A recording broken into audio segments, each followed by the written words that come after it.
Well, a lot of you people, it seems, didn't catch this in the paper. And I can understand why, because a lot of that stuff was deleted after it was put up, after it was even printed. An unbelievable coincidence. The day jetliners slammed into the Twin Towers, the Pentagon and the U.S. intelligence agency was planning to run just such a drill. On the same day that the plane struck the World Trade Center, the National Reconnaissance Office, NRO, the super secret intelligence agency that designs, builds, and operates U.S. reconnaissance satellites, had planned to conduct an emergency drill with a simulated plane from nearby Dulles International Airport would have crashed into their building. Now you got to remember, these people had just merged. They created a new spy bureaucracy in the Pentagon, the National Image and Mapping Agency, merged with the CIA's Center for Interpreting Spy Satellite Imagery with the Defense Mapping Agency. They had planned such a 911 scenario that day, which was remarkably similar to what actually happened, exposed as a lie by some senior administration officials who claimed the event 911 had not even been foreseen. Yeah, for the first 32 years, the government even denied the existence of the NRO. Okay, now let me get back here just a second, people. Well, the story of the bizarre coincidence is obvious of interest. It had been removed from the news websites where it appeared in late August. CNN and the Seattle Post-Intelligence, for example, have both removed the story. Right here, people. This plane crash. Now I better show you the date. This is a year later now. August 22nd, 2002, the Canton Repository, Canton, Ohio.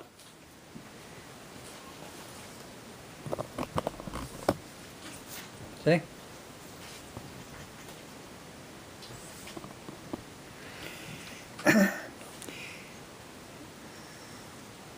Yeah, they had scheduled an exercise that morning with a small corporate jet would crash into one of the 4 towers at the agency's headquarters after experiencing mechanical failure.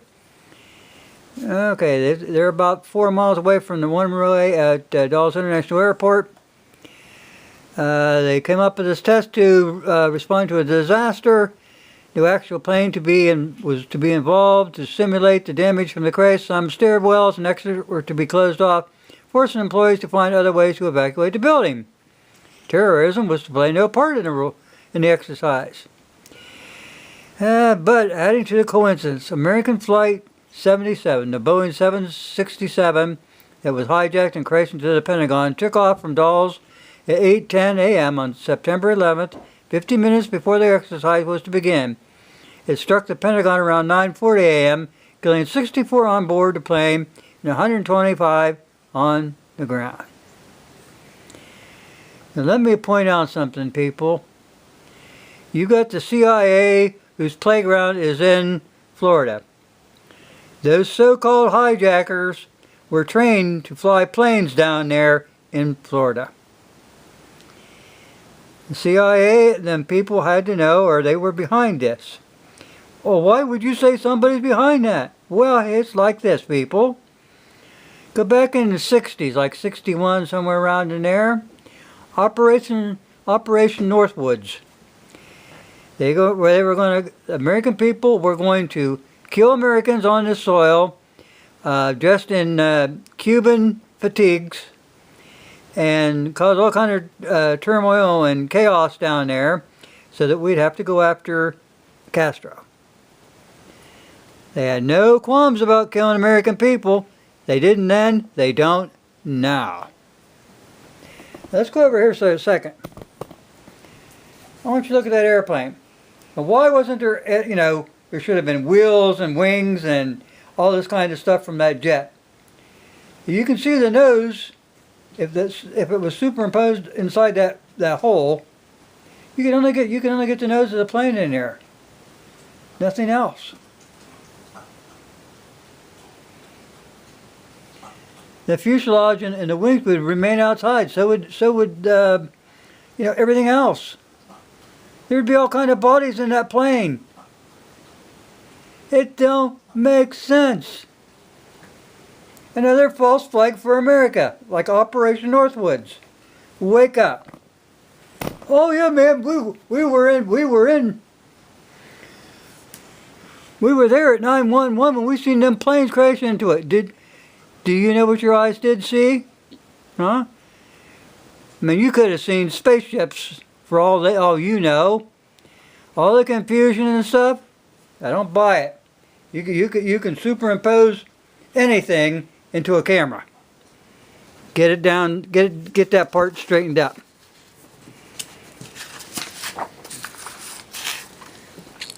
I mean, I seen them planes just as well as you did. I had a lady call me that morning that this happened. And when I turned on the TV finally, and I seen the plane crash into the so-called Twin Towers, I told her, hey, there's nobody on board. If they were planes at all, they were remote controlled.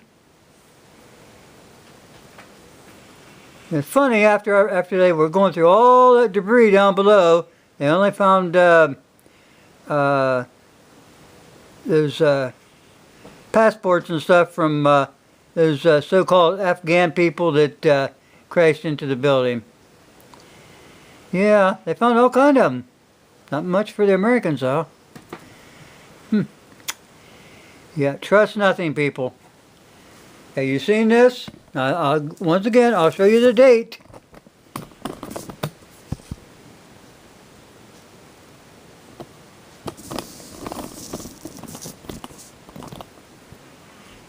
August 22nd, 2002. Thanks for watching. Oh, wait a minute. Just so you know.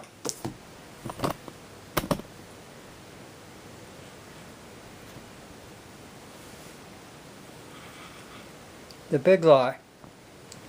Challenges the entire official version of the September 11th attacks. And I think you could say the same thing for out there in, was it Kansas? Or where did, they said there was some militia people brought down that thing and killed all them kids that were at the, can't remember off the top of my head. But you don't, people are doing things that are very un-American in this country. And every time you see something, you better challenge those facts. You've got to put these people in their place. Thanks for watching.